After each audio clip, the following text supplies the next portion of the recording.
네, 로마서 강의 오늘 26번째 시간입니다. 선한 일에는 슬기롭고 악한 일에는 순진하라라는 로마서 16장 17절부터 20절 말씀으로 하나님 말씀 선포하도록 하겠습니다.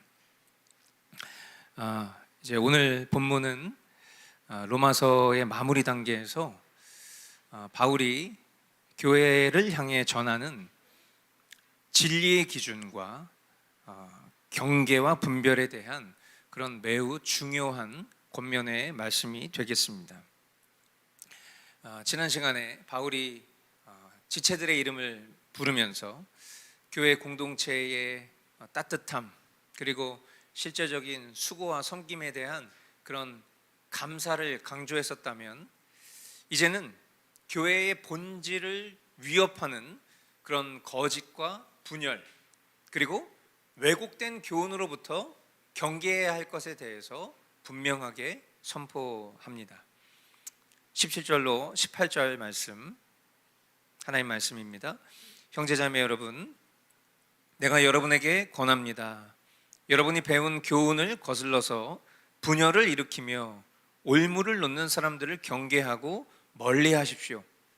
이런 사람들은 우리 주 그리스도를 섬기는 것이 아니라 자기네 배를 섬기는 것이며, 그럴듯한 말과 아첨하는 말로 순진한 사람들의 마음을 속이는 것입니다. 아멘. 이 로마 교회의 안팎에는 기독교 교리에 대한 바른 지식과 행함이 아니라 변질되거나 왜곡된, 끝이 다른 그런 거짓된 교훈으로 교회를 어지럽게 하는 그런 자들이 있었습니다. 너무 당연한 얘기 같지만 참된 교회는 참된 가르침을 전합니다. 그러나 오늘날 우리가 살아가는 이 시대에도 이 참되다라는 이 참됨의 기준과 정의가 흐려져 있고, 성경적이다, 우리 교회는 성경적이에요, 저 교회는 성경적인 교회예요 라고 얘기했을 때 그 성경적이라는 것조차도 각각 다르게 해석되고 다양한 목소리, 다양한 주장으로 신앙의 기준이 혼탁해지기 쉽습니다. 기준이 없어요. 그런데 그 기준이 없는 터 위에 잘못된 기준이 세워지면 바른 기준을 가르쳐도 그것이 바른 것인지 분별조차 할 수 없게 됩니다.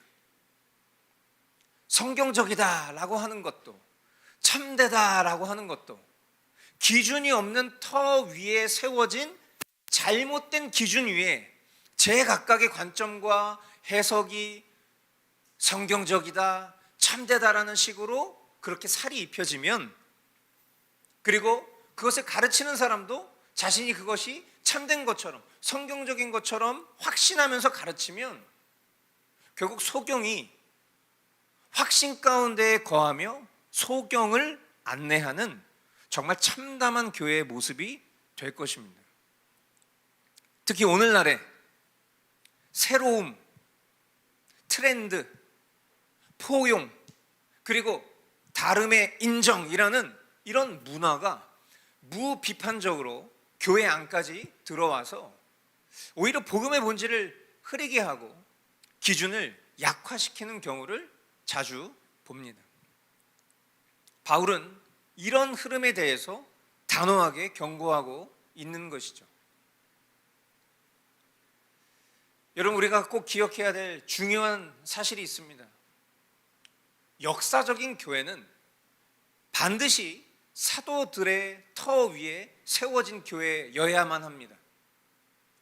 에베소서 2장 20절 말씀, 여러분은 사도들과 예언자들이 놓은 기초 위에 세워진 건물이며 그리스도 예수가 그 모퉁이 돌이 되십니다. 아멘. 자, 이렇게 얘기하고 있어요. 사도들과 예언자들이 놓은 기초 위에 세워진 건물이다. 누가? 여러분은. 교회에 대한 한 사람 한 사람은 사도들과 예언자들이 놓은 기초 위에 세워진 건물이다. 지금 계속 기초, 기준, 기본 이런 거 얘기하고 있는 겁니다. 근데 우리의 기준이 뭐냐? 참된 교회의 기준이 뭐냐? 사도들과 예언자들이 놓은 기초라는 거예요. 그러면 사도라는 사람, 예언자라는 사람을 말하는 것입니까? 그것은 문자적 해석이겠죠. 여기서 지금 이야기하고자 하는 바는 무엇이겠습니까? 사도가 누구예요? 예언자가 뭐 하는 사람입니까? 하나님의 말씀을 전하는 사람, 예수님의 가르침을 가르치는 사람입니다. 구원의 복음을 전하는 사람입니다. 사람을 강조하고 싶은 게 아니라 그들이 전하는 메시지가 무엇이냐는 거예요. 결국 하나님의 말씀, 복음의 말씀, 예수님의 가르침 아니겠습니까? 그런데 그 하나님의 말씀을 받아서 말 그대로 예언, 맡겨진 대로 그것을 그대로 전달해야 되는 것인데, 그 하나님의 말씀을 받은 자가 자기식으로 해석한 것을 전달하거나 예수님의 가르침을 받은 제자가 그것을 자기의 문화와 시대, 형편에 맞게 각색한 것을 가르치는 사람은 실상 사도와 예언자가 아닌 것입니다. 거짓 사도고 사이비 예언자인 것이죠. 마치 우리가 어떤 단체 게임을 할 때, 여러분 그 게임 우리가 뭐 휴양회 때도 다 했었잖아요. 뭡니까? 큰 음악이 나오는 그런 헤드폰을 끼고 자신의 어떤 팀원에게 입모양으로 막 전달받은 그 단어를 막 말하는 거 아시죠? 고요 속의 외침 뭐 이런 게임 말이에요. 그런데 소리가 막 들리지 않습니다. 저 사람이 지금 얘기하는지 그 소리가 들리지 않으니까 그 입모양을 착각하죠. 처음에 받은 사람이 성령님을 지령받았는데 막 이렇게 얘기했더니 받은 사람이 다른 사람한테 엉뚱한 단어, 마지막에 성령님이라는 단어를 정확하게 얘기할 수 있을리 만무한 것이죠. 어쩌다가 얻어맞을 수도 있습니다. 그런데 바르게 전달되지 못한 단어를 바르게 정답을 맞힐이라는 것은 만무한 일이겠죠. 이처럼 우리가 살아가는 삶에서도 사이비 사도, 거짓 예언자들을 보는 것입니다.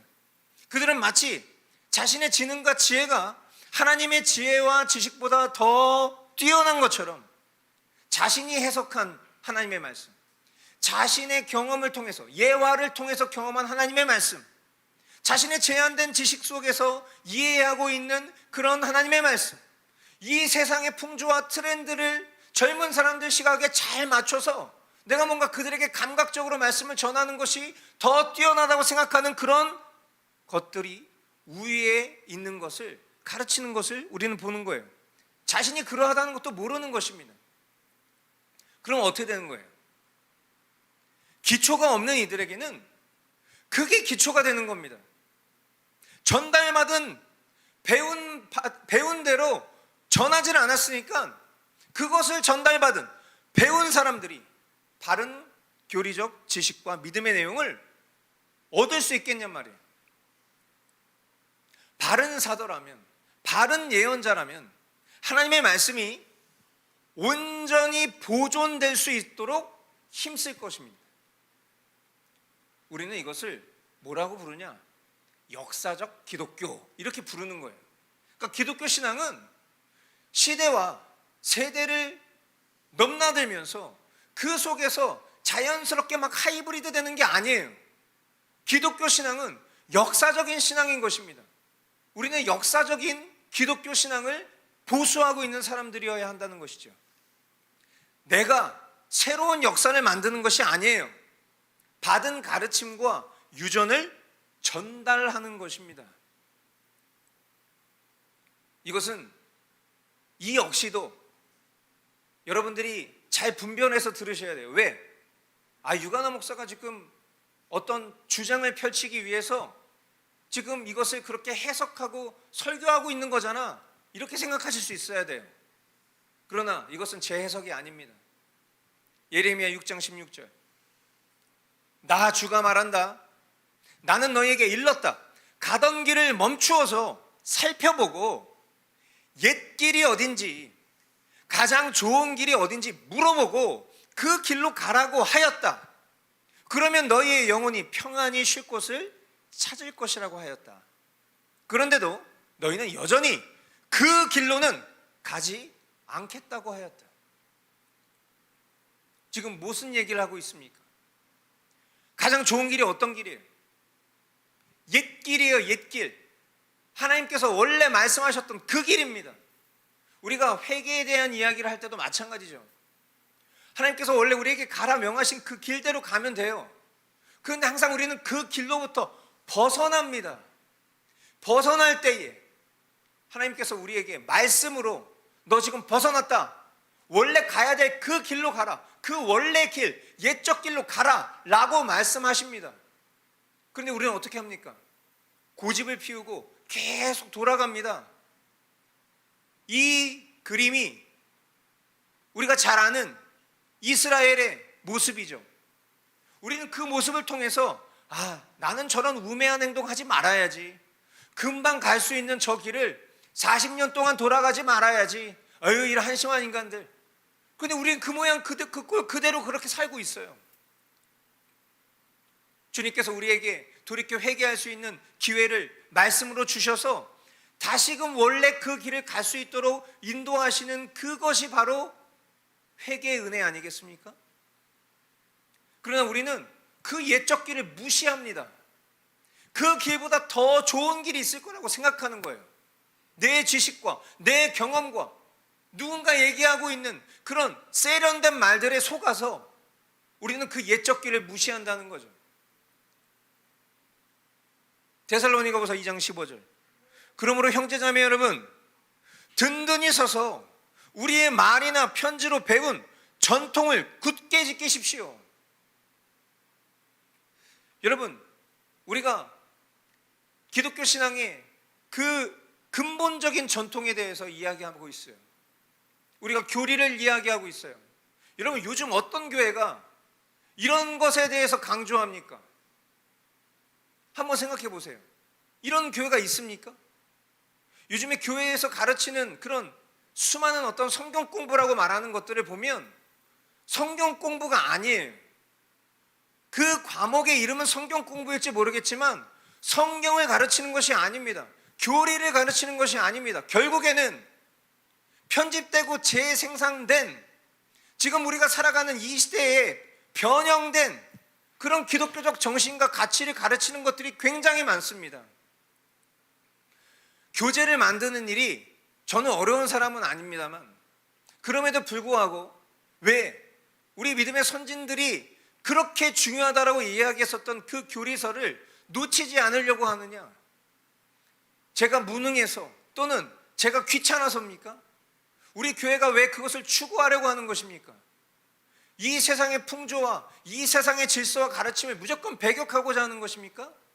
아니에요. 성경이 우리에게 명하고 있는 바를 굳게 지키기 위해서입니다. 우리의 말이나 편지로 배운 전통을 굳게 지키십시오. 우리 믿음의 선진들이 말과 이 구전과 편지를 통해서 전달했었던 이 성경의 가르침을 굳게 지키라는 거예요. 우리 믿음의 선진들이 잘못된 기독교 신앙으로부터 개혁을 외치면서 다시 본질을 회복하고자 하나님의 말씀을 체계적으로 정리해 놨었던 그 교훈과 교리의 말씀을 굳게 지키라는 그 명령을 따라가는 것입니다. 그러나 우리는 어떤 새로운 지식, 문화, 그런 것에 뭔가 잘 녹아들어진 기독교 정신을 습득하는 것이 앞서가는 크리스천인 것처럼 생각하는 가치관이 얼마나 무지하고 성경을 모르는 말인지 깨달아야 할 것입니다. 세련된 거 저도 할 수 있습니다. 그럴싸해 보이는 거 저도 할 수 있어요. 그런데 우리가 그렇게 하지 않으려고 하는 이유는 뭡니까? 오히려 할 수 있다라고 생각하는 것으로부터 절제하고 참으면서 원래의 것을 보수하기 위해서 힘쓰고 노력하려고 하는 그 이유가 무엇인지를 알아야 돼요. 그것이 성경적이기 때문이에요. 우리가 종교개혁에 힘쓴 신앙의 선조들이 이루어 놓은 신앙고백서, 요리문답서를 가르치고 배우는 이유, 여기 있는 것입니다. 바울이 말하는 교훈, 바울이 말하는 기준은 바울 개인의 취향이나 간습이 아니에요. 우린 지금 하나님의 말씀을 읽고 있습니다. 바울이 쓴 편지지만 성령께서 감동하셔서 바울로 하여금 말씀케 하시는 그 하나님의 말씀을 우리는 보고 있다고요. 바울의 해석과 바울의 지도와 바울의 교훈이 아니라 이것은 하나님 우리에게 말씀하시는 교회의 생명선이다라는 것을 기억하실 수 있게 되길 바랍니다. 그러므로 이 생명선, 이 생명의 기준, 이 교훈이 저와 여러분에게 실제가 되면 실상 우리는 같은 기독교 신앙 가운데 있는 사람이라 할지라도 교제에 신중할 수밖에 없게 되는 거예요. 교회가 저와 여러분이 아주 작은 오류들을 그냥 아무렇지도 않게 좋아요 누르고 쉽게 포용하잖아요. 그러면 영적으로 해이해집니다. 부패하는 거예요. 그렇게 세속화되기 시작하는 거예요. 교회된 각 사람은 말할 나이가 없을 것입니다. 그러므로 우리는 항상 깨어서 내가 바른 지식 가운데 머물고 있는가, 그리고 우리에게 전파된 복음과 교리를 경홀히 여기지 않고 생명으로 받는 그런 겸손한 마음이 나에게 있는가 라는 것을 우리는 날마다 질문해 보아야 할 것입니다. 아유, 뭐 목사님들 설교가 다 똑같지 뭐. 아예 다 은혜롭고 다 복음적인 거야. 뭐 그 교회 목사님만 뭐 특별한 거야? 아예 목사님들 다 똑같아. 다 은혜롭고 복음적이야. 아유, 너무 그렇게 깐깐하게 굴어서 좋을 게 뭐 있어? 서로 사랑하고 이해하고 다름 인정하고 잘 지내는 거, 그게 하나님 기뻐하시는 일이지. 여러분, 성경은 이렇게 얘기하지 않아요. 분명히 경고합니다. 오늘 여러분이 배운 교훈을 거슬러서 분열을 일으키며 올무를 놓는 사람들을 경계하고 멀리하십시오. 그리고 덧붙이죠. 이런 사람들은 우리 주 그리스도를 섬기는 것이 아니라 자기네 배를 섬기는 것이며 그럴듯한 말과 아첨하는 말로 순진한 사람들의 마음을 속이는 것입니다. 겉으로는 뭐 대단히 신령한 것처럼 보여도 실상 자기를 드높이고 자기 사람 만들고 자기 목회하고 자기 제자 삼으려 하고 하는 그런 거짓 사도, 거짓 사이비 예언자들을 경계해라는 말씀이에요. 저 역시 이 목사라는 직분을 오용해서 제 가치관과 철학과 기호에 성경 말씀을 끌고 와서 성도들 가스라이팅하고 선동하려는 그런 시도하지 않게 될 수 있도록 기도해 주십시오. 하나님은 경외함 속에서 말씀을 바르게 연구하고 역사 속에 그 보존된 진리를 바르게 전하는 통로 될 수 있도록 그렇게 기도해 주시길 바랍니다. 오늘날처럼 저와 여러분들이 살아가는 세상 속에서 수많은 메시지를 접할 수 있는 그런 시대, 다양한 목사님과 다양한 교회와 다양한 스토리를 가지고 있는 그런 문화 속에서 우리는 그 어떤 것도 다 은혜롭다고 여길 수 있는 그런 시대를 살아가고 있지만, 여러분, 한 가지 분명한 것은 하나님이 우리에게 교회를 주신 것, 그리고 우리를 그 교회의 몸과 지체로 살아갈 수 있도록 하신 그 장치가 가장 완전한 것입니다. 그래서 제가 다른 교회 성도들이 우리 교회 설교 듣는다고 저에게 목사님 너무 늘 힘이 되고 있습니다 그렇게 말씀해 주시면 고맙다고 말씀하지만, 그러나 반드시 얘기하는 것은 그겁니다. 일시적으로 그럴 수 있지만 여러분이 신앙하고 섬기는 교회 목사님 설교를 사랑하십시오. 하나님이 그 자리에 두신 그 뜻과 이유가 분명하시다면, 완전하시다면 그것이 하나님 기뻐하시는 일입니다. 저는 그렇게 얘기해요. 이 세상에 굴러다니는 수많은 말들 속에서 하나님이 역사하실 수 있는 진리가 분명 존재할 수는 있겠으나, 그러나 우리가 스스로 분별할 수 있는 역량과 능력이 부족한 존재라는 것을 인정한다면, 오늘 하나님께서 이 강단을 통해서 우리에게 주시는 그 경고와 교훈의 메시지를 여러분이 꼭 귀담으실 수 있게 되기를 바랍니다. 19절로 20절 말씀, 여러분의 순종은 모든 사람에게 소문이 났습니다. 나는 여러분의 일로 기뻐합니다. 나는 여러분이 선한 일에는 슬기롭고 악한 일에는 순진하기를 바랍니다. 평화의 하나님께서 곧 사탄을 쳐부수셔서 여러분의 발밑에 짓밟히게 하실 것입니다. 우리 주 예수의 은혜가 여러분과 함께 있기를 빕니다. 아멘.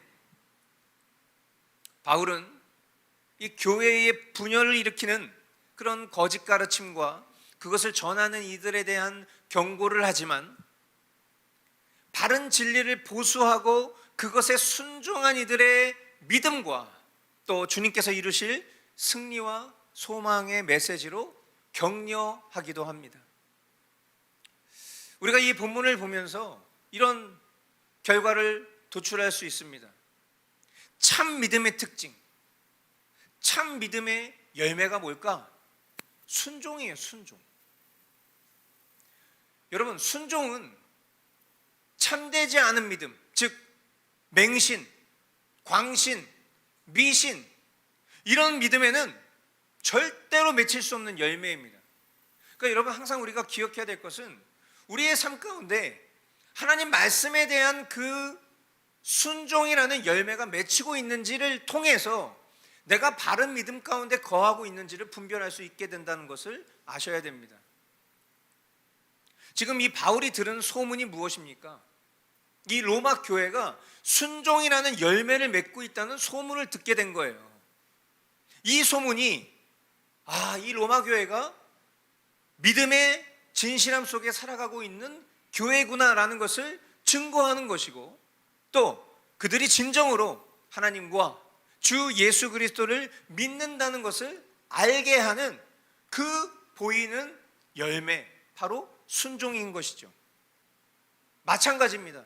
저와 여러분이 살아가면서도 우리 믿음의 진실함을 우리가 어떻게 할 수 있을까? 간단합니다. 여러분, 말씀과 기도의 삶을 살라고 교회가 계속 얘기하고 있잖아요. 9년째 얘기하고 있잖아요. 이 교회에서 신앙생활하는 동안 여러분이 신앙생활을 하셨던 그 시작부터 지금까지 계속 얘기하고 있잖아요. 주일날 교회 출석 한 번 한다고 그 사람이 믿음 좋은 사람이다? 그럴 수도 있겠죠. 그러나 열매로 확인되는 것은 없습니다. 그러나 말씀과 기도의 삶에 대한 순종을 할 때 적어도 내 믿음의 진실함을 엿볼 수 있을 것입니다. 우리가 말씀과 기도의 삶에 대한 순종이라는 열매를 거두잖아요. 그럼 또 연결되는 열매가 당연히 있을 수밖에 없어요. 왜? 말씀과 기도의 삶을 살면 그 말씀을 통해서 또 기도를 통해서 하나님 우리에게 도출된 순종의 행함을 우리에게 또 요구하시거든요. 그럼 그때 비로소 우리는 진짜 순종이 무엇인지에 대한 도전을 얻게 됩니다. 말씀과 기도의 삶이라는 순종조차 하지 않잖아요. 그럼 하나님 나에게 뭐 요구하시는지 알지도 못하고 그냥 둥둥 떠다니면서 사는 거예요.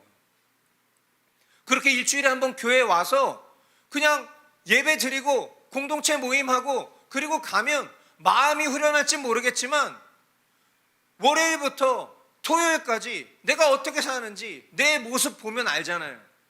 내 삶 속에 하나님의 말씀이 없어요. 성령께서 내게 말씀하시는 그 말씀의 음성을 들을 수가 없다고.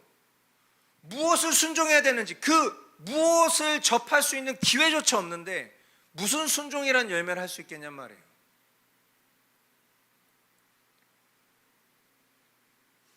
뿐만 아니라 지금 이 앞선 교훈에도 보면 교회를 어지럽히는 이들과 교제하지 말아라 그렇게 얘기하죠. 그건 역시도 결국 순종 아니에요? 지금 말씀이 분명히 얘기하고 있잖아요. 교회를 어지럽히는 이들과 교제하지 말아라.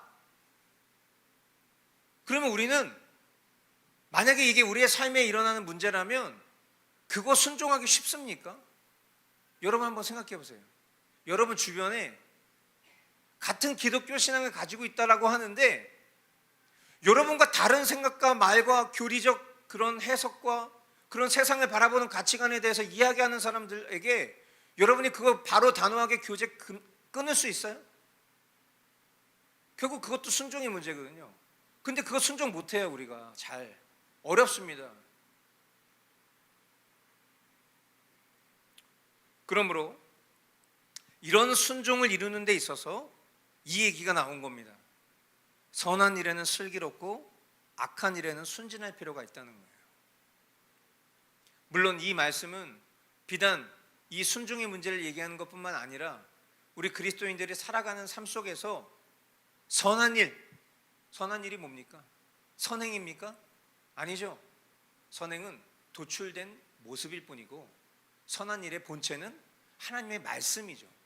그 하나님의 말씀을 따르는 일에는 슬기롭고, 그러나 그 하나님의 말씀에 배격하는 일에는 어떻게 하라는 거예요? 미련하라, 순진하라 이렇게 번역됐지만 새 번역에는, 개역개정에는 미련하라, 그런 일에는 좀 미련해도 되는 거예요. 세상 풍조 따르고 하나님의 말씀에 다른 관점을 가지고 있는 것들에 대해서는 좀 우둔할 필요가 있다는 거예요. 근데 그런 거에 굉장히 재빨르죠. 우리가 반대예요. 선한 일에는 미련하면서 악한 일에는 늘 그렇게 지혜로운지. 여러분, 우리가 기억해야 될 것은 사탄은 이 세상 가운데 벌어지는 모든 악한 일들의 배후입니다. 성경은 사탄을 뭐라고 표현하죠? 이 세상의 임금, 이 세상의 신, 공중의 권세를 잡은 자, 온 천하를 꿰는 자, 그렇게 표현합니다. 결국 저와 여러분들이 살아가면서 참된 평안 가운데 살아가길 원하는 것이 우리 하나님 아버지의 마음일 텐데, 그리고 그 하나님 가운데 거할 때 우리가 진정한 참된 평안을 누리게 될 텐데, 그러나 우리가 그 참된 평안을 누리지 못하는 이유는 간단해요. 선한 일에 미련하고 악한 일에 슬기롭기 때문입니다. 그렇다 보니 내가 하나님의 자녀된 백성이지만, 그것은 변하지 않지만 내가 살아가는 방식이 사탄의 종 노릇하고 있기 때문에, 그것도 모르면서 거짓 평안, 그냥 감정적인 평안을 추구하려고 하거나 불안과 근심 속에 살고 있는 것입니다. 하나님이 우리에게 이와 같은 거짓 평안, 불안과 근심을 주시는 것이 아니라, 하나님이 그거 우리에게 주시는 게 아니에요. 우리가 자초한 일입니다. 우리가. 그러나 이 하나님의 말씀은 뭐라고 말하고 있어요? 하나님께서 속히 그 사탄을 굴복시키실 거라고 얘기하고 있습니다. 여기서 이 속히라는 표현, 이게 무슨 표현이에요? 이게 하나님 마음에 대한 그런 간절함입니다. 하나님의 시간편에서 이 속히, 이 곧이라는 표현, 이것은 하나님의 가장 확실한 때입니다. 우리는 지금 당장 뭔가 눈앞에서 정말 요술방망이처럼 그렇게 뭔가 짠하고 나타날 것 같고 짠하고 해결될 것처럼 생각할지 모르겠지만, 하나님의 속히와 하나님의 곧이라는 표현은 하나님의 가장 확실한 때예요. 우리가 살아가는 삶 속에서 이 속히는 결코 우리로는 이룰 수 없는 진리의 분별과 참된 믿음을 지키는 순간일 것입니다. 저와 여러분이 살아가면서 이거 좀 이상하다, 이거 진리로부터 조금 변형된 것 같다, 이거 뭔가 이 진리로부터 조금 다른 얘기를 하는 것 같다 라는 것들을 분별할 수 있는 그 순간, 우리의 눈앞에 펼쳐지고 있지 않은 하나님의 영적인 시간 속에서 지금 우리 삶 속에 하나님께서 그 사탄을 쳐부수시고 우리 발 밑에 꿇게 하시는 그 순간들을 우리는 살아가는 삶에서도 조금씩 경험하고 있는 거예요. 그런 것들로부터 주어지는 평안을 통해서 우리는 주님의 간절함을 더욱 깊이 깨닫게 될 것입니다. 주님께서 속히 그 사단을 너희 발 아래에 상하게 할 것이다 라는 그 일을 이루실 것에 대한 그 갈망을 우리 또한 함께 갖게 될 것이란 말이죠. 그리고 이 속히, 이 곧이라는 표현, 주님 또 언제 쓰셨습니까? 주님이 다시 오실 그때에 대해서 쓰셨죠. 주님은 빨리 오고 싶어 하세요. 저와 여러분이 바라고 원하는 것보다, 아니 우리가 살아가는 일상에 우리에 사로잡혀서 주님 다시 오시는 거 지금 당장 오시지 않았으면 좋겠다고 생각하는 그런 마음 가지고 살아가고 있는 그 마음을 아시면서도 그럼에도 주님은 속히 오시길 원하십니다. 그 속히는 주님의 때라고 말씀드렸어요. 우리는 그 주님의 때를 고대해야 됩니다. 오늘 우리에게 허락하신 이런 말씀에 순종하면서 그 주님 다시 오실 그 때를 속히 오시기를 우리는 간절히 소망해야 할 것입니다. 그것이 주님의 은혜가 머문 그런 참된 신자의 삶인 줄 믿습니다. 말씀을 맺겠습니다. 사랑하는 성도 여러분, 바울은 이 거짓에 대한 경계와 더불어서 결국 평화의 하나님께서 속히 사탄을 우리의 발 아래 짓밟게 하실 최종적 승리를 약속하셨습니다. 할렐루야. 이것은 우리의 힘이나 우리의 의로 지키는 믿음이 아니라 우리의 삶 속에 순종으로 드러나는 신실함과 또 주님의 은혜가 내 신앙을 이끌고 계심을 깨달음 속에서 우리는 그것이 이루어질 것이라는 것을 아셔야 할 것입니다. 오늘 바울이 말한 선한 일에는 슬기롭고 악한 일에는 순진하라라는 이 말씀은 교회 안팎의 혼란과 그 거짓에 휩쓸리지 말고 복음과 진리에 근거한 그런 판단력과 행동력을 길러서 거짓에는 엄격히 거리를 두고 하나님의 선함을 실천하는 데에는 지혜와 열정을 아끼지 말아라. 그렇게 우리가 이것을 받아들여야 할 것입니다. 사탄은 세상과 또 교회 곳곳에서 분열과 또 유혹과 혼란을 퍼뜨리지만 그러나 끝내 평화의 하나님이 친히 우리로 하여금 악과 모든 미혹의 세력을 이기게 하실 것입니다. 그러므로 오늘 나는 바른 진리 위에 서 있는가? 여러분, 이 교회에서